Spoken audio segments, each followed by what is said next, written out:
Hello everyone, आप सभी विभिन्न प्रकार के परीक्षाओं की प्रिपरेशन कर रहे हैं और ये परीक्षाएं कई बार सिविल सर्विस एग्जाम की भी है। इन सिविल सर्विस एग्जाम की प्रिपरेशन के दौरान आपको प्रारंभिक और मुख्य परीक्षाओं की प्रिपरेशन करनी होती है। प्रारंभिक परीक्षाओं की जब आप प्रिपरेशन कर रहे होते हैं तो आपको कई जगहों से कई सारे कंटेंट पढ़ने को मिल जाते हैं और मुख्य परीक्षा का कंटेंट भी आपको पढ़ने को मिल जाता है।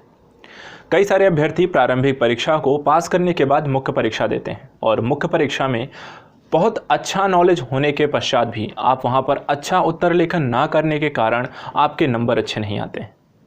तो इन सभी समस्याओं का जो निराकरण है वो है एक अच्छी उत्तर लेखन शैली का विकास। तो किस तरीके से एक अच्छी उत्तर लेखन शैली का विकास करें, क्या इससे संबंधित आपके पास सही जानकारी है? आज मैं इस वीडियो के माध्यम से आप सभी के समक्ष एक अच्छी आंसर राइटिंग कैसे करनी चाहिए या आप अपनी आंसर राइटिंग को इम्प्रूव कैसे कर सकते हैं, उसके लिए किन किन चीज़ों को आपको ध्यान में रखना चाहिए, आर्ट ऑफ आंसर राइटिंग क्या होती है, इन सारी विषय वस्तुओं को मैं यहाँ पर विश्लेषित करूँगा। मेरा प्रयास रहेगा कि आपके उत्तर लेखन को लेकर आपकी जो भी समस्याएं हैं, इस सीरीज़ के माध्यम से मैं कई अलग अलग वीडियोस के माध्यम से हर एक प्रकार की समस्याओं को वहां पर हल करने की कोशिश करूंगा। इसमें यहां पर आज सबसे पहले आंसर राइटिंग, एक अच्छी आंसर राइटिंग कैसे की जाती है उससे संदर्भित कुछ आपको इंपॉर्टेंट मैं टिप्स बताऊँगा। इसके साथ साथ अगले कुछ वीडियोस में कई उत्तर लेखन के अलग अलग आयामों को लेकर वहाँ पर चर्चा करेंगे। कई विषयों के साथ आंसर राइटिंग वहाँ पे कैसे किया जाती है उसको लेकर चर्चा करेंगे और साथ ही यहाँ पर स्टेट पीएससी और यूपीएससी के जो नॉलेजेबल क्वेश्चंस हैं, उन क्वेश्चंस के आधार पे पूछे जाने वाले प्रश्नों के आधार पे, शब्द सीमा के आधार पर भी मैं यहाँ पर मेंस आंसर राइटिंग कैसे की जाती है इसका विश्लेषण करूँगा। तो ये एक लंबी सीरीज़ है जिसमें हमें कई आयामों से और परीक्षाओं के आधार पर मुख्य परीक्षा उत्तर लेखन में आप सुधार कैसे करेंगे, इन सारी चीज़ों को हम विश्लेषित करेंगे। लेकिन आज पहला वीडियो ये हर प्रकार के अभ्यर्थियों के लिए जो कि सिविल सर्विस परीक्षा प्रारंभ कर चुके हैं, जो कि मुख्य परीक्षा को लिखने का प्रयास करते हैं, आंसर राइटिंग आप करते हैं, तो उन सभी अभ्यर्थियों के लिए ये वीडियो कॉमनली बहुत उपयोगी होने जा रहा है। आप इस वीडियो को पूरा देखें और ध्यान से देखें। यहाँ पर आपको जो चीज़ें बताई जा रही हैं, यदि आप इन बिंदुओं को अच्छी तरीके से समझ पाए तो आप आंसर राइटिंग में अब तक की जा रही गलतियों को वहाँ पे दूर कर पाएंगे और उसे बेहतर करने का प्रयास भी करेंगे। इन सारी चीज़ों को लेकर यहाँ पर मैं आपको एक एक करके सारी चीज़ों के बारे में चर्चा करूँगा। तो आज इस वीडियो सीरीज़ में सबसे पहले इस वीडियो सीरीज़ को मेंस आंसर राइटिंग मैंने नाम दिया है और यहाँ पर टिप्स जो होंगी वो होगा कि इम्प्रूव योर आंसर राइटिंग। आप अपनी आंसर राइटिंग को कैसे इम्प्रूव करेंगे उसको लेकर यहाँ पे ये टिप्स दिए जाएंगे। तो यहाँ पर इस वीडियो में सबसे पहले किस प्रकार के एग्ज़ाम को हम टारगेट करने जा रहे हैं, तो आप यहाँ पर देख सकते हैं कि यूपीएससी है, ठीक है, यूपीएससी है, UPPSC, MPPSC, CGPSC, BPSC, JPSC, RPSC और यूकेपीएससी। आप किसी भी स्टेट के यहाँ पर हिंदी भाषी क्षेत्रों में यदि आप प्रिपरेशन करने जा रहे हैं और या फिर आप यूपीएससी का एग्ज़ाम देने जा रहे हैं, तो ऐसे सभी अभ्यर्थी जो कि इन परीक्षाओं में मुख्य परीक्षा में उत्तर लेखन करने का प्रयास करते हैं, उन सभी को मैं टारगेट कर रहा हूँ कि आप सभी की आंसर राइटिंग को हम कैसे इम्प्रूव करेंगे। तो आप सभी अभ्यर्थियों के एग्ज़ाम ओरिएंटेशन के लिहाज से, मेन्स परीक्षा के लिहाज से मैं यहाँ पर आपको कुछ इंपॉर्टेंट टिप्स बताऊँगा। लेकिन सबसे पहले ये जानना ज़रूरी ये है कि आपकी जो आंसर राइटिंग है, इंपॉर्टेंस ऑफ आंसर राइटिंग, अर्थात कि उत्तर लेखन का महत्व क्या है, मैं पहले ये चीज़ समझा दूं आपको। देखिए, कोई भी अभ्यर्थी आप परीक्षा के पूर्व आपने क्या पढ़ा है, कितना अभ्यास किया है, इन सब का कोई मायने नहीं होते हैं।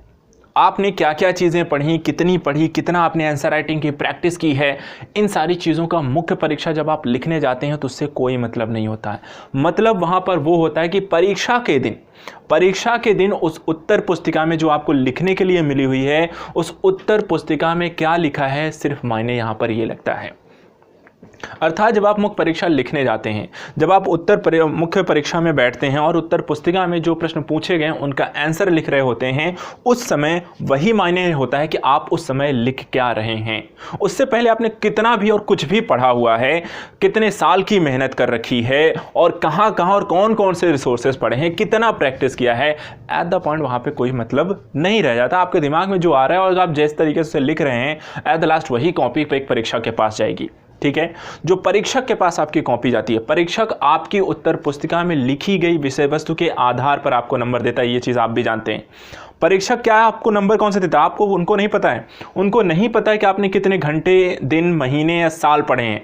उनको इस बात से कोई मतलब भी नहीं होता है कि कौन सा 2 साल करके प्रिपरेशन करके आंसर राइटिंग किसने लिखी है, किसने 10 साल आंसर प्रैक्टिस करके आंसर राइटिंग लिखी है, और किसी ने 1 साल की आंसर राइटिंग। तो वहाँ पर उससे मतलब किसी को नहीं होता। उस परीक्षक को आपसे कोई मतलब नहीं होता है कि किस कॉपी में किसने कितने वर्षों का अनुभव है। मैटर आपने क्या लिखा है, किसने क्या मैटर लिखा है, एट द लास्ट परीक्षक आपके उत्तर पुस्तिका में लिखे गए विषय वस्तु के आधार पर आपको नंबर देगा। तो इसलिए आपको एक अभ्यर्थी के लिए बहुत ज़रूरी है कि वो एक अच्छे उत्तर लेखन शैली में उसको पारंगत होना चाहिए। एक अच्छे उत्तर लेखन शैली में क्या होना चाहिए, आपको पारंगत होना चाहिए।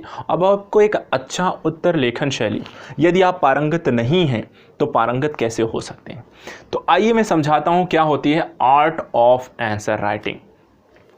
आर्ट ऑफ आंसर राइटिंग के अंतर्गत पहले मैं कुछ बिंदुओं को आपसे चर्चा में करूंगा। इन चीज़ों को यदि आप समझ लेंगे तो आपकी आंसर राइटिंग की आर्ट क्या है, आंसर राइटिंग का किस तरीके से की जाती है उसको समझिए।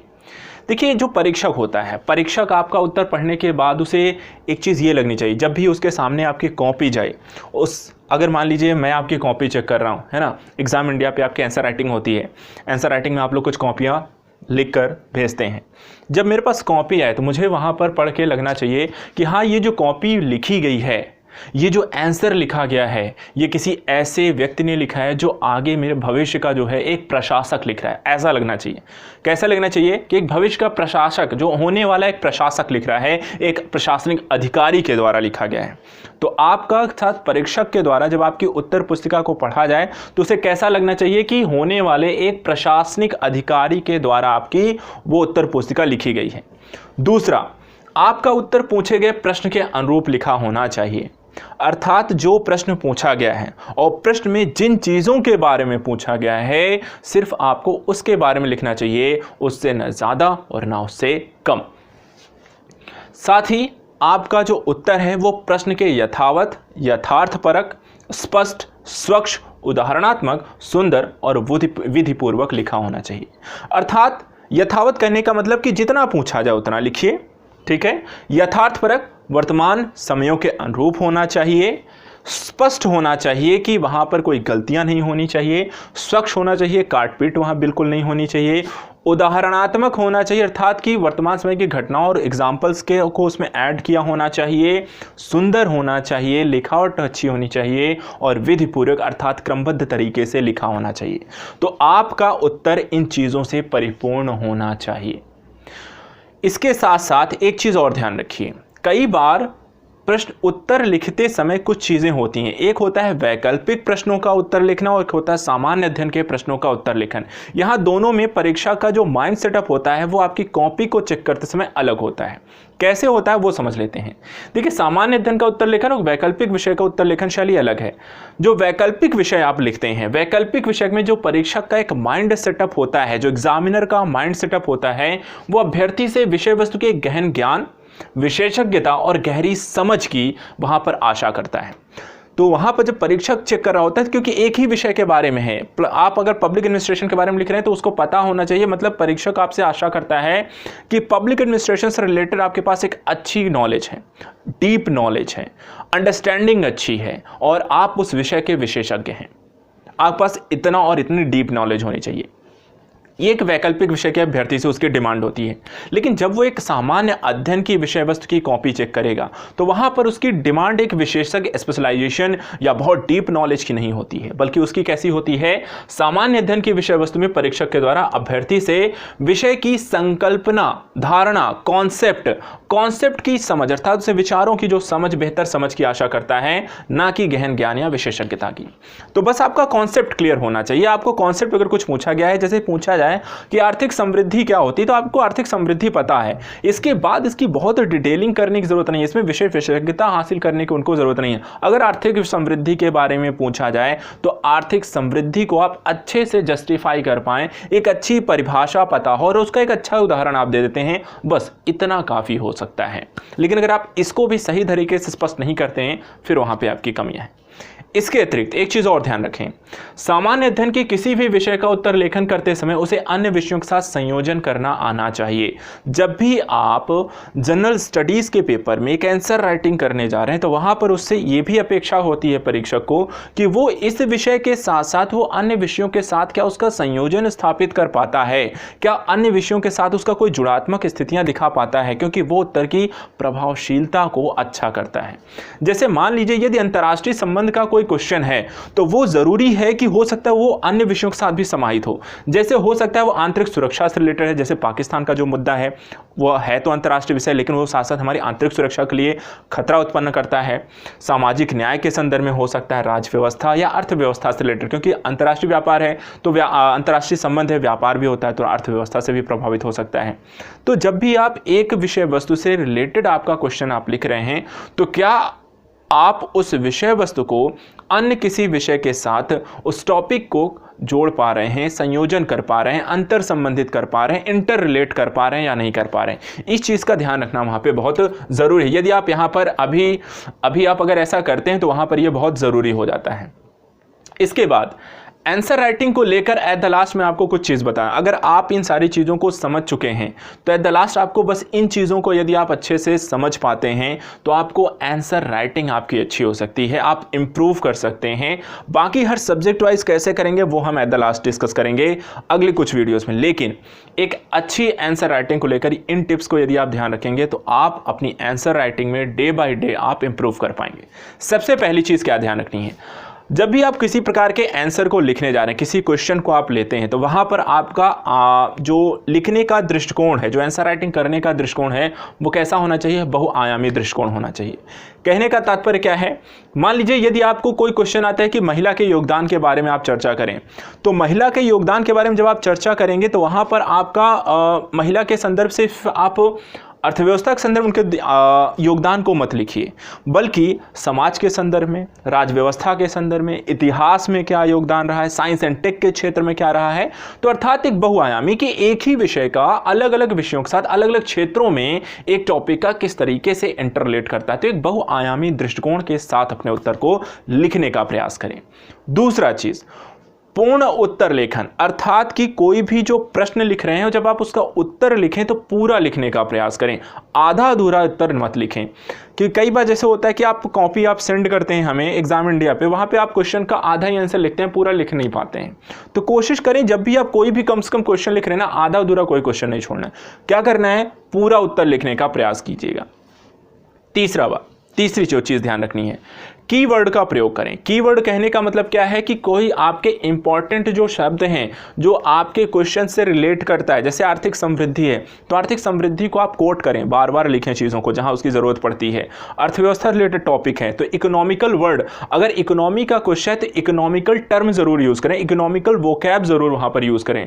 उन कीवर्ड का प्रयोग ज़रूर करिए क्योंकि वो आपके लिए बहुत ज़रूरी हो सकता है, बहुत फ़ायदेमंद हो सकता है। उसके बाद आपके उत्तर लेखन में जो प्रमुख इंपॉर्टेंट जो पॉइंट है उनको क्या करिए, अंडरलाइन कर दीजिए। कारण क्या होता है कि कई बार आपका जो इंपॉर्टेंट पॉइंट है, जो स्कोरिंग आपका पॉइंट है, यदि आप उसे अंडरलाइन कर पाते हैं तो वहां पे क्या हो कि परीक्षक का ध्यान ऑटोमेटिकली उस पर जाता है और वहां पर यदि स्कोरिंग पॉइंट है तो उसके कारण आपको अच्छे नंबर मिलने के भी चांसेस होते हैं। तो कीवर्ड का प्रयोग करें और जो इंपॉर्टेंट पहलू हैं, जो इंपॉर्टेंट पॉइंट हैं, जो आपके स्कोरिंग पॉइंट हैं, उनको क्या करिए, अंडरलाइन आप कर सकते हैं। इसके अतिरिक्त अपने उत्तर लेखन को पुख्ता और बेहतर दिखाने के लिए, बेहतर करने के लिए क्या कर सकते हैं, करंट से संबंधित उदाहरण का प्रयोग कर सकते हैं या घटनाओं का उल्लेख जरूर करिए।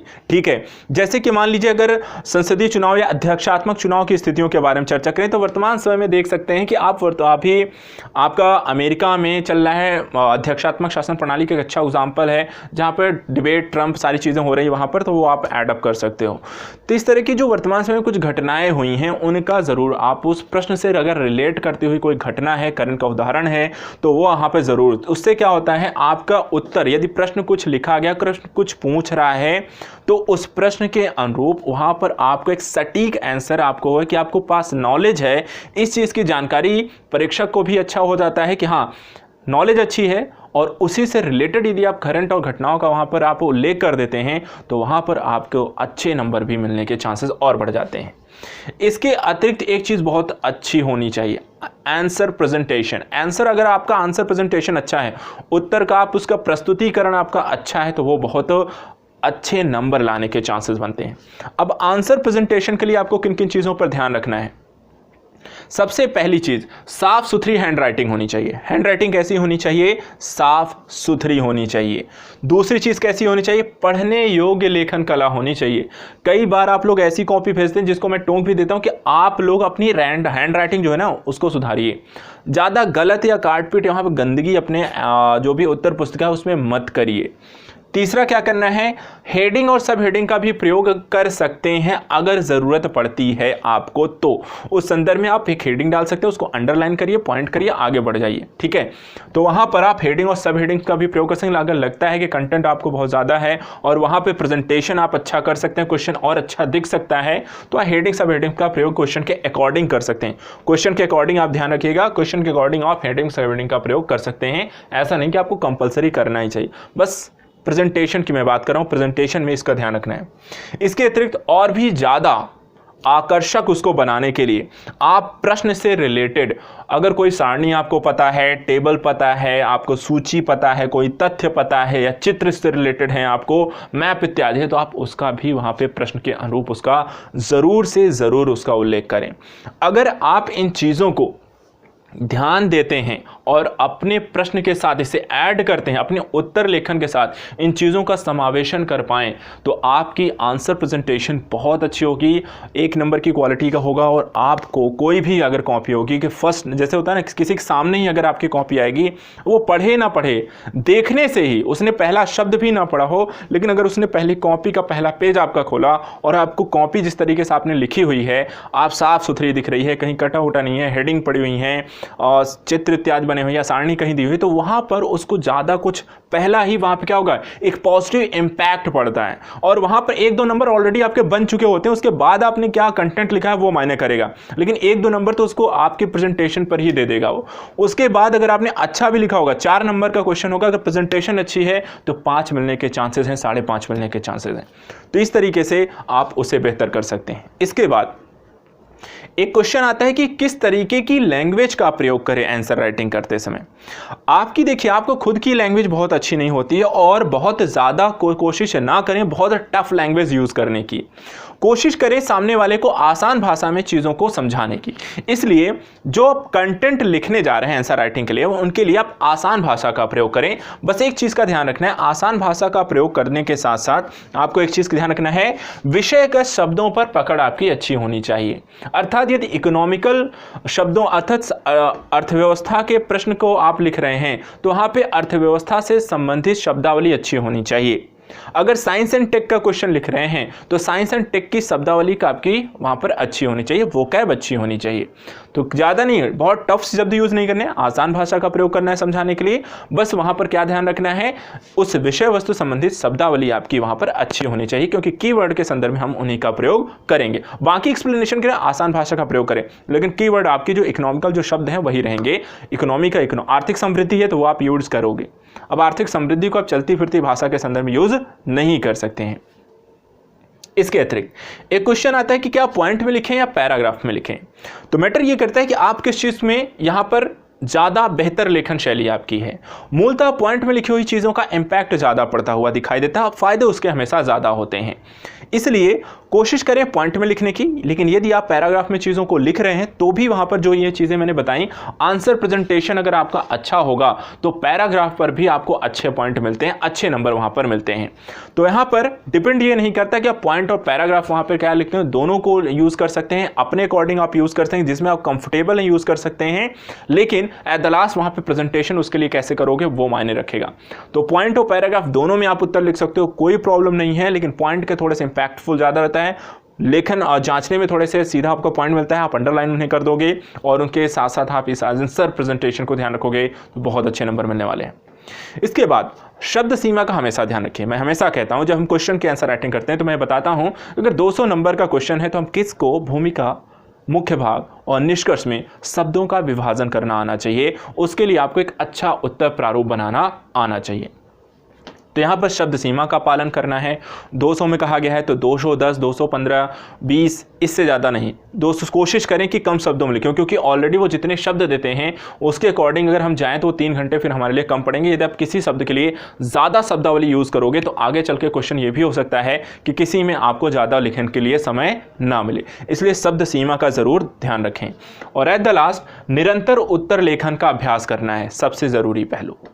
पूरी आंसर राइटिंग के दौरान ये सबसे ज़रूरी पहलू हो जाता है कि आप आंसर प्रेजेंटेशन का ज़रूर ध्यान रखें। आंसर बहुत अच्छा लिखा होना चाहिए। तो आज के इस सेशन में इतना ही। कल हम इन सारी चीज़ों के बारे में चर्चा करेंगे और वहाँ पर अगले सेशन में हम आंसर प्रेजेंटेशन को लेकर काम करेंगे कि किस तरीके से आप आंसर को और अच्छा बना सकते हैं। आज की इस वीडियो के माध्यम से, आंसर टिप्स वीडियो के माध्यम से आई होप आपको यहाँ पर समझ में आया होगा कि किस तरीके से आप एक अच्छी आंसर राइटिंग कर सकते हैं। तो आज के लिए इतना ही। मिलते हैं फिर नेक्स्ट वीडियो में। आंसर राइटिंग के कुछ अन्य पहलुओं की चर्चा करेंगे। Thank you so much.